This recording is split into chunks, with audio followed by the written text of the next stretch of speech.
Entre la primavera de 1918 y la de 1919, es decir, hace poco más de un siglo, el planeta vivió su primera gran pandemia a escala global. Pasó a la historia como gripe española, aunque ahora veremos que de forma injusta. A grandes rasgos, presenta grandes puntos de conexión con la actual pandemia del coronavirus. Dejando a un lado la letalidad y el número de víctimas totales que causó aquella pandemia, muy superiores a los datos que hoy se manejan, principalmente porque aún no existían los antibióticos, la epidemia de gripe que se inició en marzo de 1918 compartía con la actual COVID-19 una serie de rasgos comunes. Una rápida propagación, una sintomatología parecida, la segunda ola marcada por una especial virulencia, un importante eco en los medios de comunicación de todo el mundo y, por supuesto, una implicación total de todos los sectores de la sociedad. Al igual que ocurre hoy en día, un siglo después, el uso de las mascarillas y la importancia de la higiene personal fueron claves para frenar la evolución del virus y la población se acostumbró a su uso durante el año en el que el virus campó a sus anchas por todo el planeta. Porque fue eso, un año lo que tardó en desaparecer ese virus conocido como gripe española. Para la primavera de 1919, la pandemia comenzó a remitir gracias a la inmunidad del grupo. 100 años después, con un planeta 4 veces más poblado y grandes adelantos científicos técnicos, esperamos que la solución a esta otra gran pandemia nos llegue en forma de vacuna lo antes posible. Mientras tanto, recordamos cómo se vivió aquella gripe española del siglo pasado. La epidemia de gripe de 1918, también conocida como la Gran Epidemia de Gripe o la gripe española, se la considera como la peor pandemia global de la historia, ya que concentró una elevada mortalidad en un periodo corto de tiempo. Se estima que la tasa de mortalidad de la pandemia fue de entre el 10% y el 20%, y que mató entre 50 y 100 millones de personas en todo el mundo. En España, el número de fallecidos se estima alrededor de los 300.000.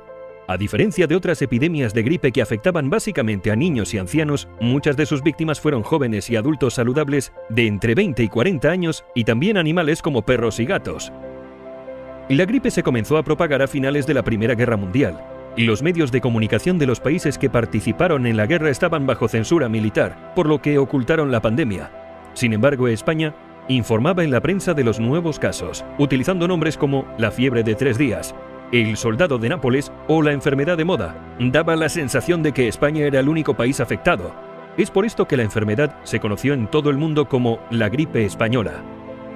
Aunque en otoño de 1917 la enfermedad ya se había presentado en 14 campamentos militares, algunos consideran como paciente cero al cocinero Gilbert Mitchell, del campamento de Fort Riley, en Kansas.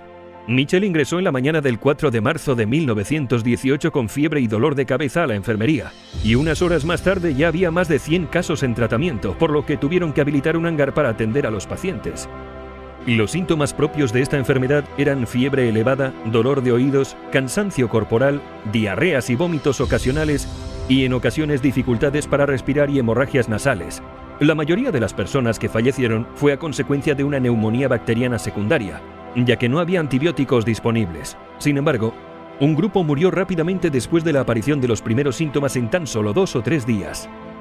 A mediados de abril de 1918, la gripe ya hacía estragos en las trincheras de Europa Occidental. Pasó de Francia a Gran Bretaña, Italia y llegó a España. Enfermó incluso el rey Alfonso XIII. Y los periódicos españoles se hicieron eco de esa enfermedad que se propagaba de manera tan alarmante. Como se puede apreciar en este gráfico, la mayor parte de las víctimas mortales cayó en solo 13 semanas, de septiembre a mediados de diciembre de 1918, en lo que se conoce como la segunda oleada. Las personas y poblaciones más pobres sufrieron de forma especial las consecuencias de esta gripe, pero también afectó a gobernantes como el presidente de los Estados Unidos, Woodrow Wilson, el primer ministro británico Lloyd George o el Kaiser Guillermo. El pintor Edvard Munch incluso lo plasmó en un autorretrato, y otros como Gustav Klimt no sobrevivieron a la enfermedad. Todos los periódicos del momento recogían anuncios con remedios milagrosos. Destacan los elixires, aguas medicinales, tónicos y otros remedios.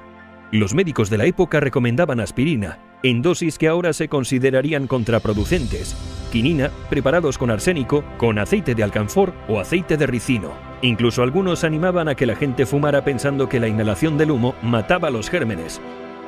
Diferentes publicaciones médicas de la época, disponibles en la Biblioteca Digital Hispánica, intentaban dar respuesta a las causas de la epidemia e informaban de su avance y consecuencias. un científico italiano, el profesor Saccone, declaraba haber aislado el germen causante de la enfermedad, pero el tiempo demostró que no era cierto. La cepa del virus causante de la gripe española, AH1N1, no se descubrió hasta el año 1943 y su secuencia genética no se determinó hasta el 2005.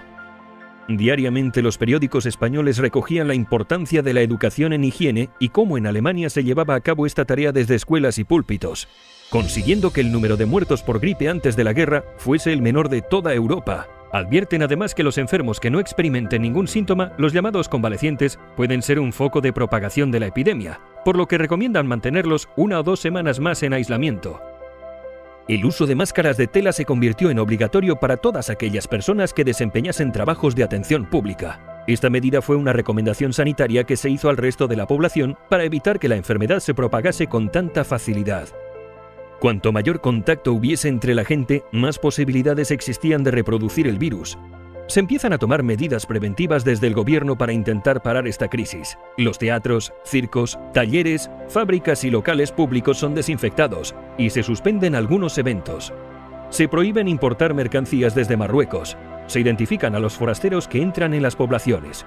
Se prorrogan indefinidamente matrículas y exámenes e incluso se da libertad a los rectores para que suspendan las clases si lo ven necesario. La tercera y última oleada fue más benigna, ya que mucha población estaba ya inmunizada, dando por controlada la pandemia en la primavera de 1919. Y es que la enfermedad terminó por sí sola. En verano de 1920 el virus había desaparecido. Mientras que le ganó la batalla a los más débiles, el resto quedó inmunizado.